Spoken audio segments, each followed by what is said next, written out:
آقا این غذای ما آماده نشد؟ بابا ضبط کردیم از گشنگی. راستی مرتضی این کنسرت خنده رشتمون کیه؟ 22 تیر؟ برو بابا، من دیگه تا خود روز کنسرت تو رشت لب به غذا نمیزنم. مگه دیوونم؟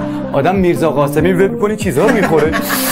از الان دلم زفرم، اما اشبلن تو رو خدا اشبلن نمیتونم. اما پلو کباب هستم عالیه.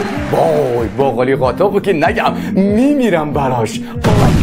کنسرت بزرگ خنده حسن ریوندی در شهر زیبای رشت، شهر باران، 22 تیر ماه، تیرباران شادی و هیجان خنده، شبی یادماندنی با حضور خانواده ها، تالار مجلل در شهر مجلل و با شکوه رشت، با فرهنگی کهن. وای چقدر جدی شدم، یعنی تی بالا میسر آخ می جانه یاره چندی میپوس وا بکنم بی پرده غاله، چندی نگه وا بکنم بلندی